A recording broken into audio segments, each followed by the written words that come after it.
Grew up in Toledo, Ohio. Raised by my dad, but mostly my grandmother because my parents got divorced when I was only about 7. My grandmother raised me, my 2 older cousins, all by herself in the mean streets of Pacific Park. I mean, it wasn't like a horrible neighborhood, but it did have its moments. A bunch of bad kids who sold drugs, broke into folks' houses. As a kid, I constantly stayed in trouble. Cursing, fighting, stealing, always getting into things I had no business getting into. I wanted to be like my older brother and cousins, following after their examples, which wasn't the best examples. My older brother taught me how to rob stores, smoke weed, and get drunk really early in my life. When I hit high school, it got worse. Smoking more weed, getting more high and drunk, partying all night with my friends.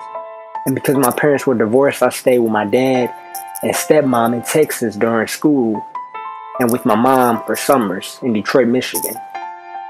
So I had boys in the H time and in the D.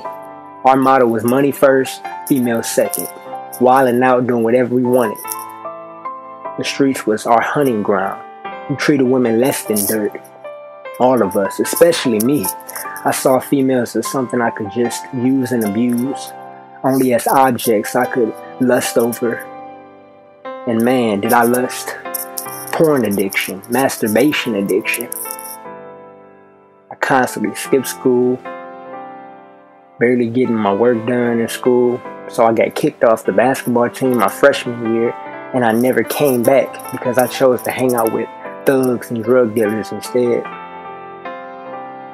Yeah, I was a big loser. Nothing but prison or the grave in my future. All throughout high school, I struggled with identity. Never a leader, always following the wrong type of crowds, instead of peers who were actually going somewhere in life. Thanks to my teachers, though, for helping me, I did graduate. Tried out community college, but only because my dad made me.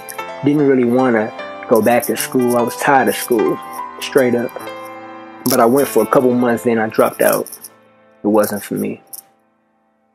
All of my sinning from just a little dude to a young adult had finally caught up with me.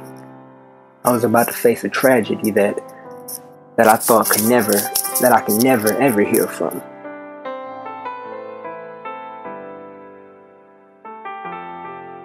November 30th, 2011 was the year my older cousin, my best friend, my brother, got murdered on the north side of Toledo, Ohio, where we grew up. Me and my entire family didn't know what to do. That shooter took not only his life, but our lives also. As well, his brothers, sisters, cousins, dad, mom, uncles, aunts, everyone who knew and loved him. Yeah, it was a tough year for us. Me especially, I had more anger than ever before.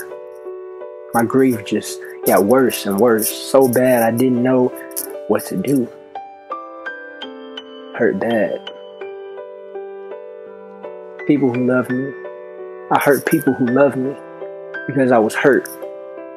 Shoot, I was broke. More than ever, had suicidal thoughts. This miserable up and down roller coaster lasted for about 2 years. I didn't know then, but God was gracious throughout my entire life. Spared me plenty of times when I knew my life was supposed to end, but He had other plans for me. I mean, I believed in God, who created everything, but I didn't believe Him to be a God who wanted a personal relationship with anyone. Especially me. I mean, all the terrible things I did, I thought there's no way. I went to church as a kid sometimes, but only for the girls, nothing else. Which apparently worked out because that's where I met my wife, going to her church, so I did for a while. First, wasn't really feeling it until one morning, July 2013 to be exact, heard the gospel, preached how all my sins can be forgiven because of what Jesus did on the cross, how He died for me. for all of my sins, every last one of them, and how God does want a relationship with me through Christ. That's when everything clicked in my head, because my whole life I thought God was angry with me. When I heard He wants to forgive me and how He loves me more than anything, my heart melted.